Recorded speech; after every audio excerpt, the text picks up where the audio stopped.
결심과 실행.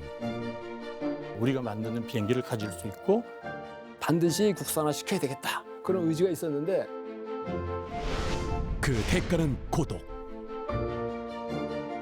처음 시작할 때 부정적인 시각이 굉장히 강했고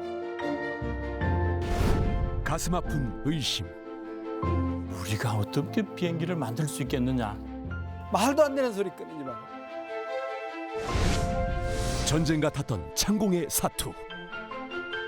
캐노피가 날아간 사건이 벌어졌습니다. 뼈를 깎는 아픔과 피눈물 나는 고생했고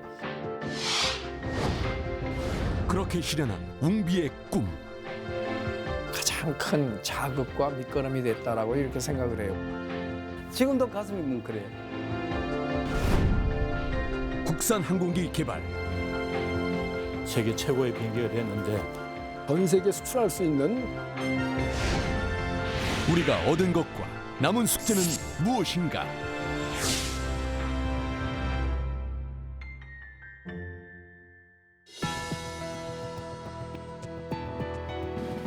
여러분 안녕하십니까? 첨단 국가의 초석 방위 산업의 라미경입니다.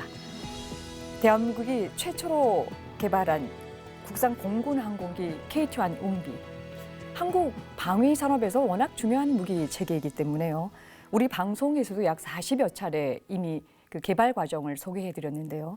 오늘부터는 KT-1 개발을 통해서 얻은 교훈과 미래 발전 방향에 대해서 토론하는 시간 마련했습니다. 이 명품 항공기를 만든 주역들 5분 모셨습니다. 먼저 국가연 제3연구개발본부장을 역임하시며 항공기 개발 사업을 이끌어오신 조태환 박사 모셨습니다. 안녕하십니까, 조태환입니다. 국방과학연구소 소장을 역임하시고 항공기 개발 정책 수립을 주도하신 안동만 박사 자리하셨습니다. 안녕하세요. 안동만입니다. KT-1의 연구개발 단장을 역임하시며 우리 공군 항공기의 개발에 이바지해 오신 이재명 박사 나오셨습니다. 안녕하십니까. 이재명입니다. 국가연의 항공기 체계부장을 역임하시며 KA-1 개발 사업을 이끄셨던 한영명 박사 자리하셨습니다. 안녕하십니까. 한영명입니다. 마지막으로 KT-1부터 KF-X까지 국산 항공기 개발을 주도해 오신 이대열 박사 함께 하시겠습니다. 안녕하십니까, 이대열입니다. 귀한 시간 함께 해주셔서 고맙습니다. 조태환 박사님, 네네. 얼마 전 굉장히 반가운 뉴스가 전해 들어왔는데요. 네. KT-1을 운영하는 공군 제3훈련 비행단이 무려 30만 시간 무사고 비행 기록을 수립했다는 내용인데요. 이제 어떻게 이런 과정을 거쳐서 기록이 나오는 것이 궁금합니다. 네. 지난 2018년 10월 26일 2시 30분에 KT-1 항공기가 활주로에 착륙함으로써 우리나라 사천에 위치한 우리 공군의 제3훈련비행단에서는 30만 시간 무사고 비행이라는 대기록을 달성하게 되었습니다. 예. 이 30만 시간 무사고 비행이라는 기록은 외국에서도 좀처럼 달성하기 어려운 그런 기록으로서 KT-1의 운영부대의 우수성과 3훈련 비행단의 그 장병들의 노고를 세계에 알려주는 아주 크나큰 계기가 되었습니다. 이러한 기록은 한두 사람의 노력만으로 되는 것은 아니고 우선 우수하고 신뢰성 있는 비행기가 있어야 되겠지만 부대 운영, 정비, 비행 모든 분야에서 완벽을 기해야만 하는 것으로서 우리 모두가 큰 축하를 해야 할 만한 일입니다. 그런데 이 기록은 타기종의 비행기의 비행 시간도 함께 포함되어 있는 기록으로서 KT-1만의 비행 기록으로는 2019년 1월 20일경에 30만 시간이 도착하리라는 예측을 지금 하고 있습니다. 이 기록은 2003년 11월 14일부터 축적된 것으로서 15년간에 걸쳐서 수립이 되었습니다. 전 비행거리는 약 1억 1,580만 킬로미터 정도를 비행한 것으로서 그동안 약 2,500명 정도의 우수한 조종사를 훈련하였다고 이렇게 듣고 있습니다. 잠깐만 그 기간만 해도 또 거리만 해도 굉장한 시간인 걸 그렇습니다. 느낄 수 네. 있을 텐데요. 안 박사님, 저희가 이제 자동차 운전을 하게 되면 뭐 10년, 20년 이제 무사고 운전자라고 얘기한다면은 그 운전자 개인에 대한 경력을 이제 의미하는데요. 예, 그런데 이제 특정 기종의 항공기가 이 30만 시간 동안 이 무사고 비행 시간을 기록했다라고 하는 것은 상당히 큰 의미가 있을 것 같은데 이게 어떤 의미가 있는지 좀 분석을 좀 해주시죠. 예, 그 개인이 아니고 한 부대가 그것도 요 비행단은 지금 약 80대 가까운 비행기를 운영하고 있는데 그 80대 가까운 비행기가 지금 방금 조 박사님께서 말씀하셨다시피 1억 1,580만 킬로를 저기 운영했다고 그러면은 이거를 이제 한번 환산을 해봤습니다. 지구를 한 2,800바퀴 돌았는 그런 거리였습니다. 그리고 연평균 한 2만 시간 저기 비행한 걸로 돼 있고, 그리고 이 KT1의 평균 시속을 한 250km per hour 정도로 가정했을 경우에 500만 그 킬로를 이 왕복 그 저기 500만 킬로를 비행하고 또 경부 고속도로 417킬로를 무려 6,000번을 왕복하는 그런 저기 사고 없는 기록이었었습니다. 이게 80대가 한 번도 사고 없이 이렇게 했다는 것은 참 대단한 기록입니다. 그런데 특히 최근에 그 뭐 지난주에 KTX1 사고라든지 또 몇 달 전에 인도네시아 그 민항기 사고라든지 이런 것들에서 보다시피 운항하는 또는 운행하는 어떤 사람이 타는 거는 뭐든지 사고가 나게 돼 있습니다. 우리 늘 쓰는 자동차와 마찬가지로요. 그런데 이것을 이 조종사, 정비사 이런 사람들이 합심해가지고 그 기록을 만들어냈다는 건 대단하고요. 거기다가 플러스 조금만 더 보탠다면 바로 비행기의 우수성 이걸 나타내는데 거기에 한 가지를 더 보탠다면은 2016년에 이윤재 대위라는 사람이 비행 중에 KT1이 엔진 정지가 한 상황이 있었습니다. 그런데 무려 40.5km를 글라이딩을 해가지고 귀환을 한 그런 사례가 있었습니다. 그래서 그 사례를 보더라도 이 비행기의 안전성, 우수성은 얼마든지 더 어디 더할 나위 없이 훌륭한 거라고 그렇게 생각이 됩니다. 이 기회를 통해서 하여튼 공군 사무훈련 비행단이 잘 운영한 것에 대해서 개발자의 한 사람으로서 참 감사도 드리고 축하도 드리는 그런 자리가 됐으면 좋겠습니다. 예.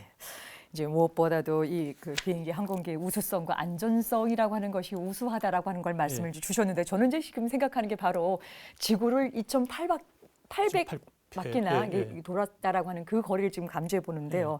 이 안 박사님 말씀만 들어보면 이 엄청난 기록을 너무 언론에서 밋밋하게 다뤄준 건 아닌가라는 생각이 좀 드는데요. 이렇게 놀라운 기록일수록 우리가 이제 기억해야 되고 계승해야 될 사안들이 좀 많을 것 같은데 이지명 박사님, 예, 우리가 KT1의 이런 위대한 기록 수립 어떻게 가능했을까요? 예, 이런 그 대기록을 수립할 수 있었던 것은 한 두세 가지로 요약을 할 수 있습니다. 첫째는 우리가 세계 제1의 훈련기를 개발을 위한 우리 국방과학연구소 또 참여했던 공군 그리고 관련된 산업체 요원들이 우선 항공기 개발 및 설계 개발 및 생산을 잘한 것이 하나의 원인입니다. 그다음에 두 번째로는 이제 아까도 안 박사님도 언급하시지만 공군에서 지금까지 그 미군이 만든 T-37 훈련기를 사용했었는데 미군이 사용하던 것을 우리 한국으로의 국산화한 걸 대체하면서 항공기 인수 및 기종 전환 뭐 이런 정비 체계도 다 전환했거든요. 그런 과정에서 우리 공군의 지휘관 참모, 조종사, 정비사, 지원 요원들이 다 일치단결한 비행 운영을 위한 노력의 결실로서 이런 대기록이 세운 것 같습니다. 그 중에서 저희들은 이제 개발하면서 저희들이 훈련기 그 운영 및 정비에 많은 경험을 보유한 공군 수요군의 의견을 최대한 저희들이 반영해서 공군이 좋아하는 맞춤형 항공기 연구개발 및 가망 인증을 받을 수 있는 안전한 항공기 연구개발에 저희들이 역점을 뒀습니다. 그 저희들이 개발 도중에 엔진 성능이 550마력에서 950마력급으로 이렇게 상승되면서 사실은 저희들의 내부 진통이 많았습니다. 그래서 항공기가 이게 세계적으로 고급화된 훈련기가 아니면은 우리 공군이 안 쓰겠구나. 저도 비행기를 탔지만은 세계에서 제일 좋은 것만 탔기 때문에 처음에 이 국산 비행기를 타는 거에 대해서 사실 공군들은 자기 목숨이 걸린 거기 때문에 그렇게 쉬운 일은 아닙니다. 그래서 저는 그 내용을 잘 알기 때문에 세계 제1의 항공기를 개발해야 되겠다. 그런 걸 갖다가 특히 강조를 했고요. 공군의 기본 훈련기로서 사용할 수 있다는 확실히 그 당시에 많은 공군이나 이런 그 항공계통 사람들이 우리나라는 아직 그런 기술이 무르익지 않았다. 우리는 아직 기술에 도달 못했다. 이렇게 생각을 했습니다. 근데 사실은 그건 이제 제 3자적인 입장에서 보면 이제 그렇게 생각할 수 있었지만은 이제 국방과학연구소에서는 이 참 여러 선배님들하고 선배님들이 많은 준비를 하셔가지고 그래도 저희들이 대내외 가시할 수 있는 이런 항공기를 개발했고요. 특히 이제 그 중에서 공군에서 훈련 비행 경험이 많은 시험 비행 조종사 엔지니어들을 저희들이 국가연에 직접 파견 받아가지고 수요군의 비행 의견을 제시해서 설계자들이 그 설계자들한테 리딩할 수 있게 한 것이 저는 하나의 우리들의 그 좋은 경험이었다고 생각합니다. 그러면서 시험 비행을 약 국가연에서 한 1,600시간 했습니다. 생산되기 전에 하면서 약 뭐 사소한 것에서부터 큰 사고까지 많은 우여곡절을 겪으면서 사실 뼈를 깎는 아픔과 그때 참여했던 설계자들은 참 고생도 많이 했습니다. 피눈물 나는 고생했고 그 당시에 국가연 소장님으로 새로 취임하신 그 황 소장님이라고 계세요. 그분하고 우리가 아침에 회의를 해가지고 저녁 때까지 점심도 안 먹고 회의를 했는데 그 육군 무기 체계는 미사일 이런 거는 몇 발 안 쏘고도 전력화되는데 너희는 1,500 이렇게 해가지고 그것은 뭐 하는 짓이냐 뭐 이런 식으로 막 저희를 나무래더라고요. 그래서 그때 참 우리 이제 그 주요 개발 담당자들이 가가지고 소장님하고 뭐 하루 종일 토의했습니다. 왜 항공 무기 체계는 이렇게 어려움이 있다. 그러니까 육군하고 해군 무기 체계하고 틀린 게 많은 겁니다. 그러니까 육군 해군 무기 체계 위주로 개발하다가 항공 무기 체계 하니까 그런 그 연구 소장님이나 이런 분들도 어려움이 많았던 거예요. 이해가 안 되는 거예요. 그래서 그렇게 했고 또 특히 정비 보급 군수 지원 등의 군수 지원 문제는 우리가 공군 군수사령부에 있는 항공기술연구소를 중심으로 해서 한 20년, 30년 경험 많은 사람들의 그 경험치를 갖다가 다 여기에 저희들이 그 설계 피드백 했습니다. 그 당시에 이 설계하시던 우리 안동만 박사님이나 우리 한영면 박사님 그리고 다른 설계자들은 참 고생 많이 했죠. 자기 설계한 거에서 또 고치는 게 많으니까. 이런 걸 통해 가지고 사실은 여러 가지 아픔을 겪었지만은 이것이 하나의 아주 좋은 히스토리가 됐고 지금은 이렇게 참 웃으면서 얘기하고 해서 참 매우 영광입니다. 여러분들한테 감사드립니다. 결국 이제 이 30만 시간의 이 무사고라고 하는 것이 그냥 이루어진 것이 아니라 촘촘한 설계가 있었었고 그 운영과 정비 또 이걸 뒷받침할 수 있는 여러 연구 인력들이 있었다라고 하는 걸로 요약을 좀 해볼 텐데요. 한 박사님, 그래도 이 KT-1이 그러니까 무려 30만 시간의 무사고라고 하는 거에 대한 이런 배경이나 이제 아주 분석적인 이런 것들이 좀 있어야 될 것 같은데요. 우리가 어떻게 분석을 해서 이걸 좀 요약을 하고 정리할까요? 이제 앞서 말씀하셨지만 제 생각에 이제 이 대기록은 크게 세 가지. 첫 번째로 우리 KT-1의 우수한 비행 성능과 안전성. 두 번째로 또 우리 공군의 그 과학적인 비행 교육 체계. 세 번째로 또 우리 특히 공군 군수사의 안정적인 정비 지원. 이 세 가지의 합작품의 그 결과라고 저는 봅니다. 특히 30만 비행 시간이라는 그 숫자 외에 이것을 달성하기 위해서 15년간 약 2,500명의 비행 조종사를 양성하면서 저희들이 그 KT-1의 우수성, 특히 그 KT-1이 훈련 효과도 측면에서도 우수하고 또 운용 유지 측면에서도 우수하다는 것이 동시에 이제 입증이 됐다고 저는 평가를 합니다. 그 15년 운용을 해보니까 이제 조종사들 한 37주간 기본 교육 과정을 이제 이수를 시키는데 그 전에 그 T-37 비행기하고 비교를 했을 때 그 교육 효과도 측면에서 저희 KT-1이 필요한 비행 시간이 약 39% 절감이 되고 그 다음에 비행 소티 수도 약 31% 절감이 된다는 그런 결과를 저희들이 얻을 수 있었습니다. 또 정비 시간도 항공기 정비 시간도 엄청나게 줄어들었는데요. 처음에 그 T-37에 비해서 비행 전 정비 시간은 약 64%, 그다음에 비행 후 정비 시간은 약 76%가 줄어들었고요. 그 결과 항공기 운영 유지 비용도 연료비는 약 43%, 정비 비용은 약 62%, 굉장히 절감이 많이 되었습니다. 또 그래서 이 무사고 비행 기록과 더불어 우리 KT-1의 우수성이 그 훈련 효과도 측면하고 운영 유지 측면에서도 굉장히 우수하고 또 공군에서 이걸 운용함으로써 상당히 그 경제적인 효과도 거둘 수 있었다 하는 것이 입증이 되었습니다. 특히 또 이제 이러한 결과는 항공기 수출에서도 매우 긍정적으로 홍보가 돼서 뭐 말씀하셨다시피 뭐 인도네시아, 터키, 페루, 세네갈 이런데 수출이 되었고 앞으로도 또 더 수출될 걸로 그렇게 기대를 하고 있습니다. 예. 뭐 다른 부분이야 지금 뭐 다 말씀해 주시는 가운데 있었었는데 이 과학적인 교육 비행 체계가 이런 것들을 할 수 있는 굉장히 중요한 원인이었다라고 그렇습니다. 하는 걸로 지금 말씀을 좀 정리하겠습니다. 말씀 잘 들었습니다. 여러분께서는 지금 첨단 국가의 초석 방위 산업을 시청하고 계십니다.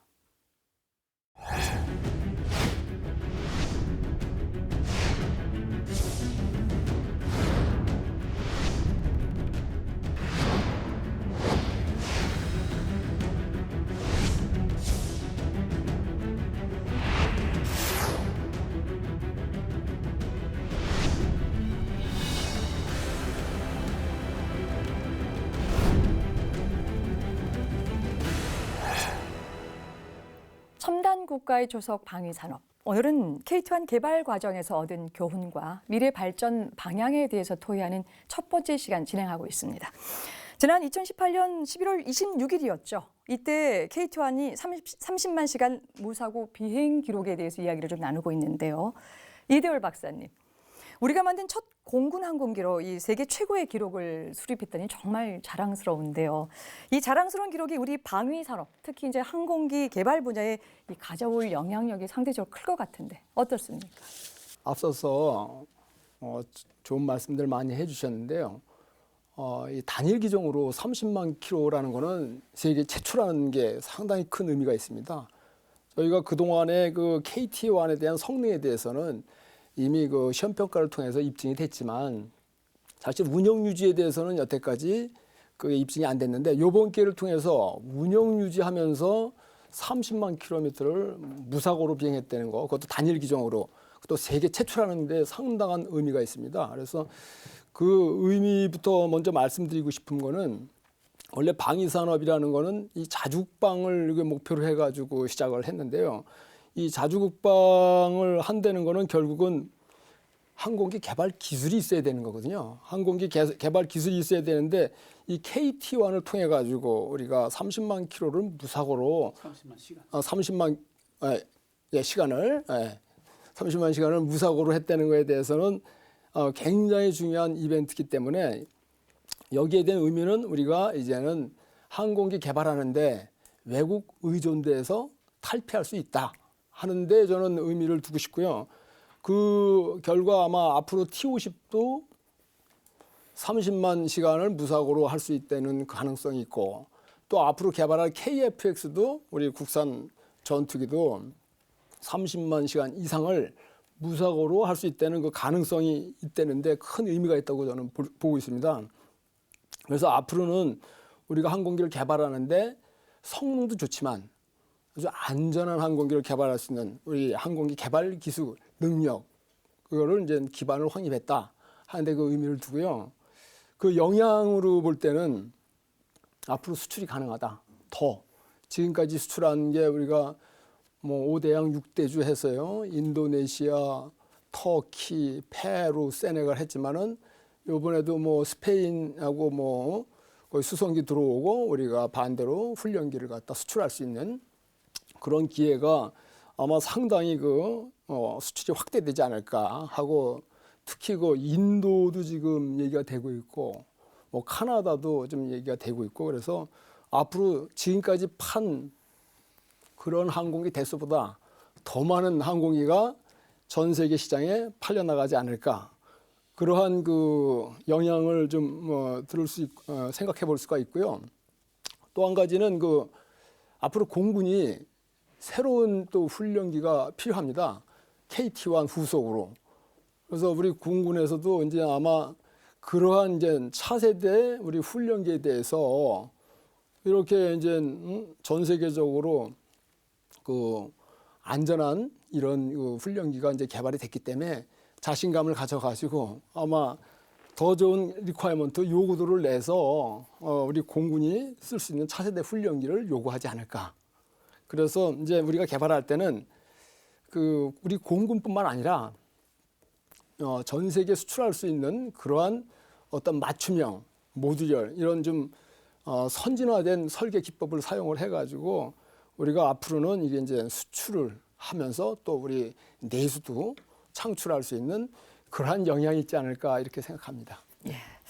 이제 항공기 개발 분야에 뭐 일단 뭐 외국 의존도에서 탈피할 수 있다라고 하는 네. 것, 또 수출의 영역이 확대되고 또 제일 중요한 것은 이 후속으로 차세대 어떤 훈련기에 있어서 네. 이런 개발 연구할 수 있는 이런 것들에 문을 좀 열었다라고 하는 걸로 지금 말씀을 좀 주셨는데요. 이재명 박사님, 이 KT-1은 이제 결국 공군 조종사를 양성하는 훈련기입니다. 그래서 당연히 이제 이번 무사고 30만이라고 하는 이 시간이 이 공군 전력에도 상당한 영향을 끼칠 것 같은데 어떻습니까? 예. 이 우리 기본 훈련기, 영어로 베이직 트레이너 혹은 우리는 이제 기본 훈련기라고 하는데 전 공군의 조종사들이 전투 조종사, 수송기 조종사, 뭐 지원기 조종사 다 하시는 분들이 우선 이 항공기를 타야 조종사가 됩니다. 그래서 비행의 기본 기술을 이 기본 베이직 트레이너인 우리 저 KT-1 웅비호로부터 전부 비행 훈련을 시작합니다. 그 다음에 이제 끝나고 나면 이제 고등훈련기라고 해서 고등훈련기는 주로 이제 제트 엔진도 제트고 그 다음에 그 악천 후 내지 야간 비행 할 수 있는 그런 그 기술을 습득합니다. 그 다음에 이제 전투기로 가면 이제 뭐 전투기 입문 이렇게 해서 전투기가 그 이제 싸움하는 완전히 무사로서의 그건데 그러니까 어느 조종사건 좌우지간 이 한국 공군하고 지금 현재 해군도 와서 교육을 받습니다. 그래서 항공에 관련되는 사람은 KT-1을 갖다가 잊을 수가 없습니다.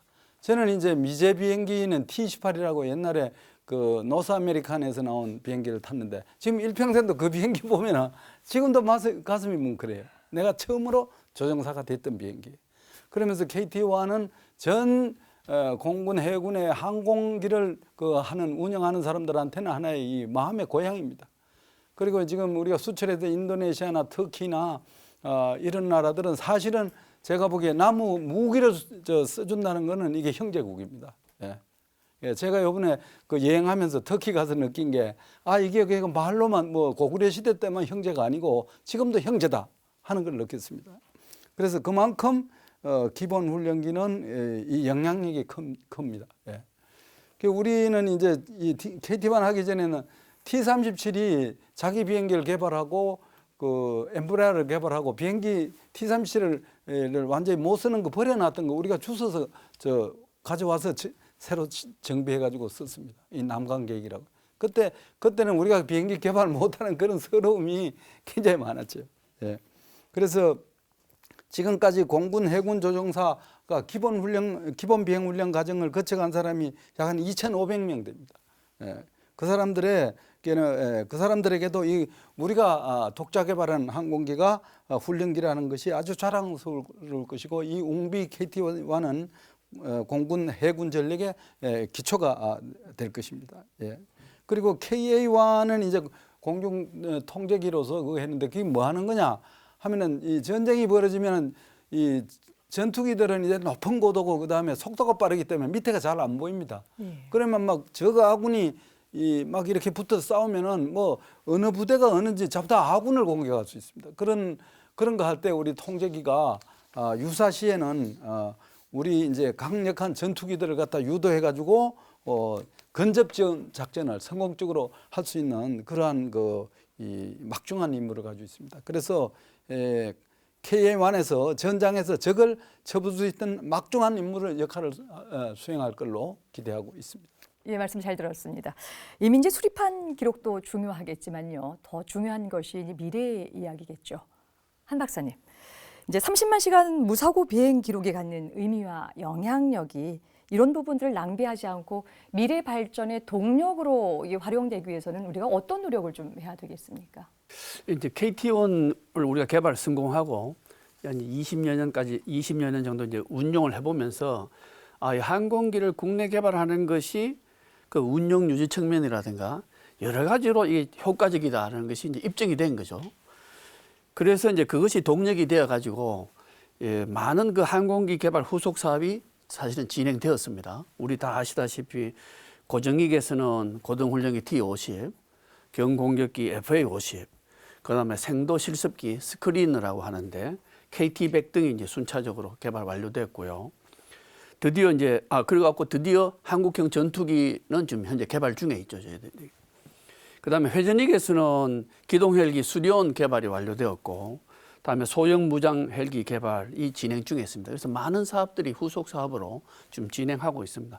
사실 이것만 해도 우리 KT1 개발이 우리나라 항공산업 발전의 밑거름이 되었다고 우리가 충분히 그 의미가 있다고 볼 수 있는데, 그 동력이 낭비되지 않고 보다 효과적으로 되기 위해서는 제가 이제 한 가지 말씀드리고 싶은 것은 그 항공기 개발의 그 어떤 장기적인 개발 계획, 저희는 로드맵이라고 얘기할 수 있는데, 그 로드맵이 충분히 그 선행되어 갖고 만들어져 가지고 개발자들이 그 미래를 대비할 수 있게, 미래를 대비해서 필요한 기술 개발을 미리 해놓을 수 있도록 그런 시간, 충분한 리드 타임을 주는 그 체계적인 소요 기획이 필요하다. 저는 이제 그렇게 판단하고 그게 조금 더 노력을 해주는 게 있으면 좋겠다. 왜냐하면 이제 항공기 개발하는데 워낙 그 시간이 길게 걸리기 때문에 충분히 그 개발 기간을 주지 않으면 결국은 전력화 시기에 쫓겨가지고 그 핵심 기술은 외국에 의존한다거나 아니면 국외 도입밖에 할 수 없기 때문에 아까 말씀드린 대로 충분한 시간을 주는 체계적인 소요 기획의 노력이 좀 더 있었으면 좋겠다. 그런 바람을 갖고 있습니다. 예. 굉장히 중요한 말씀을 좀 주셨는데요. 이 장기 이 계획 개발에 대한 어떤 그런 계획적인 이런 로드맵을 좀 갖고 있었어야지만이 이제 이후의 발전도 우리가 기대해 볼 수 있지 않겠느냐는 말씀으로 요약하겠습니다. 말씀 잘 들었습니다. 여러분께서는 지금 첨단 국가의 초석 방위 산업을 시청하고 계십니다. 17세기에 지동설을 주장한 갈릴레오 갈릴레이. 가톨릭 교회의 종교 재판에 넘겨져 목숨이 위태로워지자 천동설을 인정할 수밖에 없었지만 재판이 끝나고 돌아가는 길, 그래도 지구는 돈다는 말을 남긴다. 세계 최초로 백성을 위해 글자를 만든 임금 세종대왕. 필생의 역작이자 인류 문명사의 걸작인 훈민정음은 숱한 반대와 비난에 맞서 치열한 논쟁을 거친 뒤에야 반포할 수 있었다. 2012년 4월 페이스북은 사진 업로드 SNS인 인스타그램을 인수한다. 미화 10억 달러, 우리 돈으로 약 1조 원이라는 거금을 투자한 인수였지만 당시 대부분의 전문가들은 사진을 보정하는 기능이 전부인 앱을 인수하는 것은 바보나 하는 짓이라며 주커버그의 결정을 비난했다. 하지만 현재 인스타그램은 전 세계 이용자 8억 명 이상을 보유하고 있으며 그 가치는 인수 비용의 100배에 달하는 100조 원에 이른다. 이처럼 세상을 바꾼 위대한 진보는 대부분 극렬한 반대나 비난 속에서 탄생한다. 한국 최초의 국산 항공기 KT-1도 그랬다. 우리도 비행기를 만들어 보자는 도전 정신은 우리는 아직 비행기를 만들 수 없다는 비관론에 포위됐고, 개발 과정이 필수인 시행착오를 겪을 때마다 역시 불가능한 일이라며 사업 자체를 중단시키라는 비난에 시달려야 했다. 중국 한자를 맹신해 한글 창제를 반대한 사대부들처럼 외국 항공기만 유일한 대안으로 믿고 국산 항공기 개발을 반대한 사람들. 그것은 일부의 고집이 아니라 갈릴레오 시절의 천동설만큼이나 보편적인 편견이었다. 그러나 반드시 해야 할 일이라 믿고 국산 항공기 개발을 포기하지 않았기에 KT-1을 완성할 수 있었고, 그 덕분에 우리는 단일 기종 30만 시간 무사고 비행이라는 전무후무한 명품 항공기를 개발해 국방, 외교, 경제, 기술 등 다양한 분야에서 엄청난 이익을 얻고 있다. 절대 이룰 수 없는 꿈은 존재하지 않는다. 모든 반대와 의심은 더 완벽한 성공을 위한 검증과 담금질일 뿐이다. 이것이 KT-1 개발을 통해 얻은 최고의 교훈이며 자산이다. 첨단 국가의 초석 방위 산업. 오늘은 KT1 개발 과정에서 얻은 교훈과 미래 발전 방향에 대해서 토론하는 첫 시간 진행하고 있습니다. 지금부터는 대체 어떤 개발 과정을 거쳐서 이렇게 자랑스러운 KT1이 탄생했는지 주요 쟁점별 몇 가지 다뤄보겠습니다. 조 박사님. 네네. 이제 무슨 일이든 처음 마음먹기가 가장 어렵죠. 그래서 우리는 그렇습니다. 시작이 반이다라는 이제 이야기를 그렇습니다. 좀 하고 있는데요. 우리가 비행기 한번 만들어보자라고 하는 이 결심을 한번 하기까지가 이제 굉장히 어려운 부분이 참 많이 있었을 테고 누군가 선뜻 이 말을 하는 것도 이제 쉽지 않은 상황이었을 텐데요. 국가에서 처음으로 이 항공기 제작을 해보자라고 하는 시도한 배경은 어디서 찾을까요? 네. 사실 이제 완전히 불모지가 갔었던 우리나라 항공산업계는 사실 우리 공군의 필요에 따라서 군용기와 함께 발전해 왔었습니다.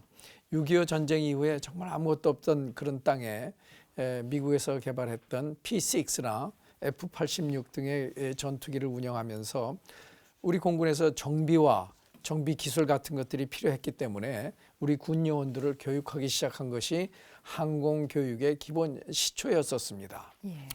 박정희 대통령 시절에 F5라고 하는 그 당시에서는 최신의 전투기를 도입을 하면서 전 전투기를 전부 다 직도입하지를 않고 그중에 일부를 좀 더 비싼 값을 기술료를 지불해 가면서 일부는 국내에서 조립하도록 이렇게 해줌으로써 항공기에 관련된 조립 및 부품 개발에 관한 기본을 마련해 주도록 했었습니다.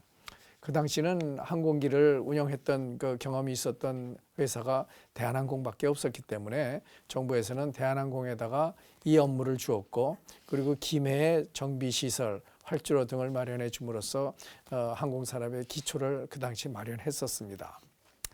F5 전투기의 조립 기술은 그렇게 해서 이제 습득은 했지만 우리나라에서 개발한 비행기 하나도 없이 우리 공군에서는 우리 영공을 지키는 그 임무를 수행하면서 적잖이 많은 어려움을 겪었었습니다. 그것은 우리 비행기가 아니었기 때문에 필요한 여러 가지 문제가 생겼을 때마다 부품 조달 또는 기술 지원 이런 일이 발생할 때마다 아주 시간도 많이 걸렸고 그리고 아주 값비싼 대가를 치러야만 비싼 돈을 주어야만 가능했었습니다. 이런 모든 상황이 진행되면서 이제 뜻있는 공군 고위 장교들 중에서는 이런 식으로 해서는 우리나라가 자주 국방을 할 수가 없겠다라고 하는 그런 뜻을 모으기 시작을 했고 마침 또 이때 우리나라의 비행기 중에 초중등 훈련기가 이제 아주 노후해서 자꾸 고장도 나고 하는 그런 여러 가지 사건이 벌어지면서 이제 후속 기종을 다시 선택해야 하는 그런 상황이 생겼었습니다. 그때 대상 기종으로 나타났던 것이 스위스에서 개발한 PC-9이라는 항공기하고 브라질에서 개발한 엠브레어 투카노라고 하는 항공기가 있었는데 그 기종을 대상으로 사들여 오려고 이렇게 계획하는 것을 보고 뜻있는 뭐 지금은 이 자리에 안 오셨습니다만 국방과학연구소의 강효은 박사님을 비롯한 우리 연구진들과 공군의 고위 장교들께서 이렇게 같이 힘을 합해서 뜻을 모아가지고 국내 개발 가능성에 대한 연구를 시작을 했었고요. 드디어는 우리 공군과 국방부의 이제 허락을 받아서 개발을 시작한 것이 바로 이 KT1이었었습니다. 지금 말씀하신 대로 처음 시작할 때 아주 적지 않은 부정적인 시각이 굉장히 강했고 뭐 사회 전반에서도 그랬지만 특히 국방과학연구소 내에서도 그러지 않아도 다른 업무에 지금 바빠서 유도무기, 뭐 탱크 이런 거 개발하는데 인력들이 부족한데 가능하지도 않을 것 같은 항공기 개발에 인력을 소모하고 에너지를 낭비한다고 사실 부정적인 기류가 상당히 많았던 것도 사실이었었습니다. 근데 이제 아무리 큰 뜻을 품어도요, 이것이 이제 개인의 일이 아니기 때문에 이 개발 사업이 확정되기까지 상당히 많은 또 이 장애가 좀 있었을 것 같은데요, 안 박사님. 예. 이제 국산 공군 항공기 사업이 최종 확정되기까지 이제 과정을 조금 대략적인 설명을 좀 한번 해주시고요. 예. 또 하나는 이제 KT1 이렇게 진행하는 과정에서 가장 큰 장애물, 그 확정되기까지 장애물이 어떤 것이 있는지 궁금합니다. 예. 군에서는 이게 우리가 어떻게 비행기를 만들 수 있겠느냐 하는 거고 우리나라 항공산업체도 기껏해야 F5 라이선스 프로덕션에 그것도 국산의 한 몇십 프로 안 되는데 그 기체 만들어 본 수준밖에 안 되거든요. 우리가 어떻게 디자인하느냐 이런 기술에 대한 문제 이런 것들 때문에 이제 어려웠는데 또 한 가지가 굉장히 내부적인 적이었었습니다. 그러니까 아까 조 박사님도 말씀하셨습니다만은 이게 ADD 내에서 우리가 어떻게 비행기를 만드느냐, 우리 장갑차 이제 겨우 만드는데 어떻게 비행기를 만드느냐 이런 이제 도전을 받았습니다. 그래가지고 이것을 이제 어떻게 해결하느냐 해서 우선 공군은 강윤 박사님이 이제 책임지고 이제 선배 후배 막 이렇게 책임지고 그다음에 이제 거기에다가 우리 이재명 박사나 이대일 박사 같이 공군에 있는 젊은 장교들이 이제 리크루트를 해가지고 같이 팀워크로 공군을 설득을 하고 그다음에 내부에서는 이제 기술적으로 해결하는 방법. 이게 이제 다른 나라 비행기를 저도 많이 봤습니다만 별거 없어요, 사실은. 그래서 이거 할 수 있다. 이렇게 하면서 이제 우리 나름대로의 항공기 개발 계획을 그 강윤 박사가 만들었던 초등훈련기 그 개념에서 이제 좀 어드밴스된 걸로 바꾸는 개념을 만들었습니다. 이제 그래서 그 100억을 받았습니다. 근데 이걸 100억을 받아놓고 시작을 하려니까 그 다음에 이제 또 국방장관 보좌관이라는 분이 이게 ADD는 미사일만 했는데 왜 항공기를 하려고 그러냐. 이래가지고 또 반대해가지고 그걸 또 몇 개월 동안 또 이제 설득을 해가지고 또 풀었어요. 그런데 그 이제 돈을 그다음에 이제 어느 정도 나온다고 되어 있는데 그다음에는 국방부 투자조정실이라는 데가 있습니다. 돈을 이렇게 배정해 준 데가 있는데 거기에 공군 현역 대령이 투자조정실의 연구개발 담당 과장이었었어요. 그런데 그분한테 이제 그분이 반대를 한대요. 그 강윤 박사가 자기가 후배한테 가기는 그러니까 조 박사님하고 내고 가라 그래가지고 갔다가 아주 대단한 수모를 받고 사실은 정말로 왔었는데 그래도 이제 돈은 나중에 풀렸습니다만은 그분이 또 나중에 ADD에 오셔가지고는 또 여러 가지 항공기에 대해서 또 영향을 미치기도 하고 뭐 좀 그런 격이 있었습니다. 결론적으로 이게 우리 KT1은 무에서부터 사실은 그림을 그려가면서 쭉 그림상에서 이볼루션을 해가지고 550마력으로 나오고 나중에 선행 개발을 통해서 이제 그게 950마력으로까지 바뀌어가면서 이제 세계 최고의 비행기가 됐는데 옛날에 거로 이제 회상을 해보면은 결국 돈이 적었고 시간도 3년밖에 안 됐지만 그래도 온 사람들이 다 같이 그 일을 할 수가 있었고 그걸 통해서 사실은 무에서 유를 만들었는데 최근에 제가 책을 하나 쓰면서 이게 알바트로스가 하늘을 날다 하는 그런 이야기로 끝을 맺었는데 이것도 사실은 이제 그 당시로 봐서는 지금 550마력으로 봐서는 뭐 지금 KT1 그대로는 아닙니다만은 그 550마력에 우리가 만든 처음 비행기가 날을 수 있는 그런 배경과 또 어려움이었었습니다. 예. 뭐 가장 핵심적인 거 조직, 인력, 시간, 정책, 또 상위와의 이런 협력적인 관계 이런 것들이 총체적으로 계속 굽이굽이 다 이제 어려움들이 이제 진행됐던 것을 이제 느낄 수가 있었었는데요. 이대월 박사님. 네. 그럼에도 불구하고 왜 우리는 이 공군 항공기 개발을 포기하지 않았을까요? 예, 저는 두 가지로 요약해서 말씀드리겠습니다. 첫 번째는 우리 군의 강력한 항공기의 국산화의 의지가 첫 번째고요. 두 번째는 항공산업 발전을 갖다가 시키겠다는 의지 이겁니다. 그래서 두 가지인데 다 보면은 항공기를 개발하는 데는 시간이 걸려요.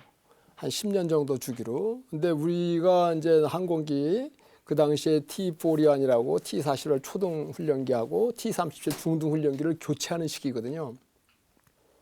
요 시기를 놓치면은 또 새로 사와야 되고 그거 운영하는 기간이 30년입니다. 그러면 30년 뒤에 다시 시작해야 돼요. 사실은 상당히 어려운 그런 상황인데 그 당시에 어떤 얘기가 있었냐면 우리 안 소장님 말씀하셨듯이 그 당시에는 우리나라가 항공기를 개발할 수 있을까 하는 그런 의구심이 많아가지고 상당히 그러니까 미제 비행기 거기에 오리엔트돼 있어가지고 거기에 어떤 얘기가 있냐면요 무슨 뭐 문제만 생기면은 TO 세이라는 말이 있습니다. TO라는 게 그러니까 비행 교범이라는 뜻이거든요. 비행 교범에 있는 그 글자 하나를 그냥 바이블처럼 여기는 그런 시대였어요. 조종사나 정비사나 다. 그래서 그렇게 이제 미제 비행기에 대한 아주 깊은 의존도가 있고 국산 비행기에 대해서는 생각조차 못하는 시기였는데 저는 그 당시에 어떤 생각을 했냐면요. 저거 T-37을 탔어요. 제가 실제로 T-37을 타고 스핀 훈련하다가 완전히 이 바닷속에 들어갈 뻔했어요. 실제로 제 친구, 제 바로 앞에서 한 달 전에는 바닷속에 들어갔어요. 거의 사망했어요. 조종사들이. 그만큼 비행기가 안 좋은 비행기예요. 그럼에도 불구하고 그 비행기가 최고의 비행기로 착각을 하고 있었던 시대였습니다. 그래서 그때도 그랬고 저는 미제 비행기라고 T-18도 실제로 비행사고 나가가지고 땅속에 들어갔다가 나왔는데 전부 엔진 결함에 항공기를 잘못 만든 거예요. 실질적으로는. 그래서 이러한 비행기를 갖다가 국산 항공기로 만들면은 그러한 그 미제 비행기의 나쁜 점을 다 고칠 수 있다 하는 그런 생각을 가지고 있었습니다. 그래서 반드시 그런 거를 갖다가 국산화 시켜야 되겠다. 그런 의지가 있었는데 포기하지 않은 이유 중에 하나는 결국은 그런 사람이 더 많았다는 겁니다. 그런 의지를 가진 사람이. 우리가 비행기를 만들 수 있느냐 이런 분들은 사다가 팔아가지고 자기 개인의 이익을 얻으려고 하는 사람들이 없잖아 있었습니다. 하지만 대부분의 군의 정책을 결정하시는 분들은 국산 항공기를 원했기 때문에 이 사업이 간 거고요.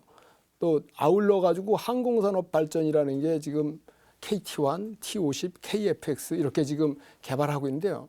만약에 이 사업이 안 갔다면은 지금 오늘날 같이 KT-1, T-50, KF-X 이러한 항공기를 개발해 가지고 우리가 국내뿐만 아니라 외국에 수출할 수 있는 그러한 그 지금 같은 상황이 왔나 한번 반문해 보면은 그 당시에 우리가 절대 KT-1, KA-1 사업을 포기할 수 없는 그런 상황이었던 것입니다. 그리고 잘 결정을 했고 여기 계신 분들이 다 그 어려움을 겪어가지고 그거를 해결하는데 앞장서셔가지고 사실 오늘날에 같이 이렇게 항공사람이 계획한 대로 KT-1 때 계획한 대로 지금 가고 있습니다. 그래서 이렇게 하지 않았냐 이렇게 생각하면서 우리가 KT-1, KA-1 사업이 결국은 우리나라의 그 항공기 국산화, 그다음에 항공산업 발전에 크게 기여하지 않았나 이렇게 생각을 하고 그것 때문에 절대 포기하지 않은 게 천만다행이고 우리의 어떤 좋은 그 기회가 아니었나 이렇게 생각했습니다. 예, 말씀 잘 들었습니다.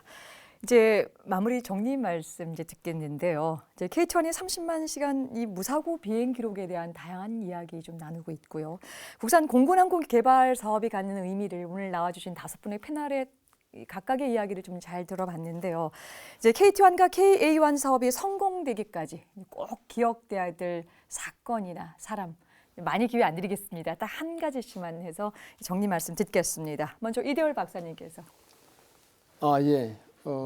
저는 그 사건을 먼저 하나만 딱 얘기하겠습니다. 그 한 가지는 제가 잊어버릴 수 없는 거는 1995년도 그 8월 10일 션 로버트가 이제 비행을 한 겁니다. 8월 16일 날 비행을 했어요. 근데 사실상 KT-1의 그 지금 이 형상에 대해서 초도 비행은 1995년 8월 10일 기에오 대령이 실제로 했습니다. 3번을 하고 그 다음에 션 로버트하고 기에오 대령하고 같이 타가지고 비행을 했는데요. 그 날짜가 8월 16일이고요. 그 레포트가 나온 거는 8월 19일 날입니다. 그래서 바로 그 1995년도에 그 일어난 사건들 그거를 잊을 수가 없습니다. 왜냐하면은 그때 그 션 로버트가 그 3호기를 타고 내려와서 첫 마디가 "It's fun" 해가지고 재미있다 그래요. 그 말이 무슨 말인지 몰랐지만은 이거는 시험비행 조종사들에 위한 교육용 항공기로는 최고다. 이런 비행기를 탈 수가 없다. 이렇게 얘기를 했어요. 우리 그 훈련 배우는 그 학생 조종사를 위해서는 아니다. 이거는 훈련기로서는 아니다. 이 뜻입니다. 그게요.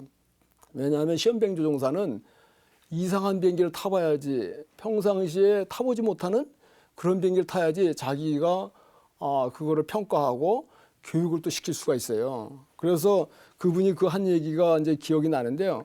그때 그분이 이 비행기는 그러니까 안 되니까 이거는 다시 만들어야 된다고 레코멘데이션을 했습니다. 그때 레코멘데이션은 비행기를 다시 설계해가지고 만들어야지 되는데 그래서 그때 레코멘데이션 한 것 중에 하나가 그 스컹크 워크 팀을 그분이 이렇게 말씀을 해주셨어요.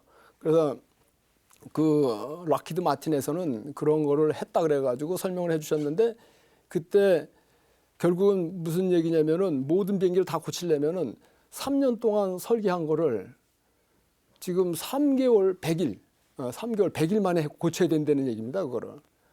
상당히 쉽지 않은 결심인데요. 그때 그걸 결심을 하셔가지고 그때 제가 그게 이제 그 스컹크 팀이 지난번에 특별 설계팀이라고 그랬는데요. 제가 찾아보니까 결제하실 때는 우리 조태한 본부장님이 결제하신 걸 제가 찾아보니까는 체계 설계팀으로 돼 있습니다. 그게 마지막에는 보니까. 그래서 그 체계 설계팀을 만들어 가지고 그 100일 작전을 성공적으로 수행을 한 그 사건이 저는 이 우리 KT1이 이 성공 작품으로 만들어진 근본적인 계기가 되지 않았나 생각하면서 그때 결심해 주신 우리 저 조태한 교수님 이 자리를 빌어서 감사를 드리고요. 아울러서 사실은 이렇게 저희가 KT1에 대해서 회고할수 만들어 주신 우리 저 김선덕 PD님하고 박대필 작가님한테 이 자리를 빌어서 감사를 드리고 제작진 모든 분들한테도 감사드립니다. 예. 결국 이제 스컹크 웍스에 관련된 그 사건을 좀 예. 기억을 하시고 계시고요. 이번에 이재명 박사님께서는 예. 옛날에 이 콜럼버스가 처음에 이제 신대륙을 발견하러 간다고 해서 그 왕들한테 다니면서 나를 지원해 달라. 그럼 내가 가서 신대륙을 발견해서 황금하고 모든 부귀영화를 갖다 줄 테니까 지원해 달라고 했을 때 모든 왕들이 다 조롱했어요. 야, 임마, 말도 안 되는 소리 꺼내지 마라. 근데 이제 그걸 받아줬던 사람이 이제 이사벨라 여왕이라고 그 사람이 이제 지원을 해주고 알아주고 그 인연이 돼가지고 이제 유럽에서 이제 그때 저 해양 저 신대륙을 발견한 그런 역사를 썼습니다. 근데 이제 우리가 국방과학연구소에서 이제 다른 육군 무기, 해군 무기 체계하다 공군 무기 체계할 때 어떤 면으로 보면은 참 이야기 말씀들 이렇게 들어보면 고생들 많이 하셨어요. 이제 그것이 제가 보기는 콜럼버스 때나 마찬가지로 새로 개발하려고 하면은 뭐 여러 가지에 도전하는 게 많습니다. 그리고 개발한 역사가 없으니까 사람들이 다 믿지를 않습니다. 그런 가운데서 이제 개발하려고 시작하려고 보니까 사실은 개척 정신이 필요했던 거고, 우리가 사실은 어떤 기성세대나 이제 그런 분들이 이제 개척 정신이 없이 그냥 안주하면 세상이 편한 겁니다. 그래서 선진국, 오늘날 선진국 된 뭐 미국이나 유럽 이런 데가 다 기술적으로 리딩하는 것이 그러한 아픔과 개척 정신과 희생 속에서 그래 된 거거든요. 그래서 제가 이렇게 보기에 참 여러분들이 이렇게 처음에 계획 단계 이런 데서 굉장히 고생하셨고, 저도 사실은 이제 국방부나 공군 본부에 그 당시에 가서 연구 개발에 어떤 문제가 생겼을 때 가서 설득하고 뭐 가서 여러 가지로 이제 설득해야 될 만인데 뭐 수모도 많이 당했습니다. 저도 같이 비행하던 그 동기분 이런 분들 뭐 또 선배님들 옛날엔 다 그냥 전우입니다. 사실은 같이 전우지만은 제가 이제 ADD 와서 연구개발에 합류가 돼서 연구하니까 완전히 저자세가 되더라고요. 어디 가서 국방부도 마찬가지고 그 중에서도 그래도 이 마지막에는 다 어려운 가운데서도 많이 도와주시더라고요. 예? 특히 역대 공군 총장님들 그리고 공군 장군님들, 특히 이한호 총장, 이진학 장군, 뭐 성봉한 장군 이런 분들 그 외에도 이름은 거명 안 했지만은 그분들이 처음에는 막 그러다가도 나중에는 다 도와주셔가지고 저희들이 그 예산도 획득할 수 있었고 그 뭐 개발 동의서라든가 그 다음에 사업 승인 과정에서 전부 다 그분들이 많이 도와주셨습니다. 그래서 저희들이 사업을 계속할 수 있었고, 그리고 국가연에서도 정말 연구원들이 우리가 사실은 이제 군이 써야 되는 비행기이기 때문에 이제 적극적으로 개입해서 모든 그 설계 피드백을 하는 과정에서 참 고생하신 분들 많습니다. 분할 과제 책임자 뭐 이런 분들 지금 진짜 보이지 않는 곳에서 헌신하고 노력하신 분들 그런 분들이 많고 국방과학연구소 그다음에 대우중공업 뭐 대한항공을 비롯한 협력업체 다 언급할 수도 없습니다. 그 많은 업체들도 고생 많이 하셨고 특히 국방과학연구소에서 개발 도중에 그 전기전자 과제 책임자였던 그 팀장이셨는데 고인이 됐어요. 최창수 팀장하고 이승수 팀장 전기전자 쪽이에요. 그 내가 보기에 하도 고생을 많이 하셔서 고인이 된 게 아닌가 싶어서 참으로 제가 기억하기에 성실하게 임무를 다 해주셨고 이랬는데 지금 오늘날 생각해 보니까 참 너무 고맙고 감사하는 마음입니다. 우리 이제 이 박사님이 사람들에 대한 이제 조명을 좀 해주셨고요. 이번에 우리 안동만 박사께서.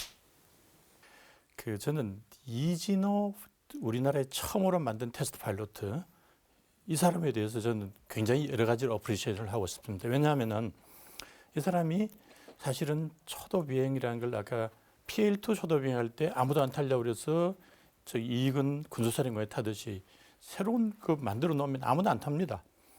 그래서 왜 이제 백업으로 외국 사람도 불러왔습니다만 그래도 이제 이 사람이 초도 비행을 했고 그러면 또 무엇보다 더한 거는 그 아까 우리 이대열 박사가 뭐 숀 로버트를 얘기했습니다. 그 사건이 있고 난 뒤에 비행기를 한 대를 가지고 이진호 조종사가 날다가 캐노피가 날아간 사건이 벌어졌습니다. 그 캐노피 날아갔는데 KT-1에는 처음부터 이제 우리 이재명 박사나 그 공군의 의견을 들어가지고 처음부터 이제 탈출 좌석을 심어놨거든요. 근데 탈출 좌석 때문에 뜻하지 않은 이벤트도 이제 에어쇼 때 생겼습니다만은 이게 문제가 있다 그러면 튀어버리면 사실은 그만입니다. 그리고 튀었더라면 아마 지금의 KT-1은 없었을 겁니다. 근데 시속 한 200km, 300km 되는 데서 바람을 사람이 직접 이렇게 못 맞습니다. 근데 그 앞에 조그맣게 남은 그 속에 머리를 숨기고 속도를 최소시켜 가지고 랜딩했다는 거. 그거는 누가 봐도 이건 정말로 공군 현역군의 웰던상입니다. 그리고 이제 또 이진호가 사실 저기 지금 빨간색하고 흰색의 지금 디자인이 있지 않습니까? 저게 탐색 개발 때 이진호가 한 거예요. 그래서 저 디자인이 참 멋있더라고요. 그래서 저거를 이 친구는 그런 면도 이제 또 있고. 그리고 이제 또 지금 현재는 다시 또 이제 ADD에 들어와서 새로운 또 시험 비행을 할 그런 상황에 와 있습니다. 그리고 또 한 가지 이제 ADD뿐이 아니고 다른 사람을 또 택한다면 우리 대우중공업의 조효상 전무요. 이분이 헌신적으로 노력해주지 않았더라면 사실 이게 KT-1 이만큼 오기 굉장히 힘들어졌습니다.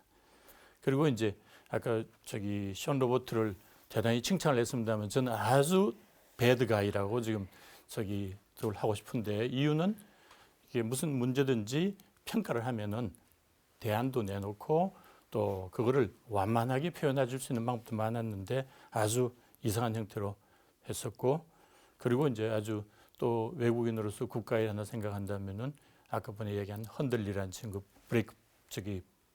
부사 먹었다는 사람요. 그 사람하고 양카라고 스위스 필라투스 그 사람 덕분에 사실은 PC-7이 이렇게 생겼구나 하는 걸 갖다가 우리가 볼 수 있었습니다. 그래서 우리 KT-1 처음 시작할 때 자신감을 갖게 했고 하는 그런 거였었습니다.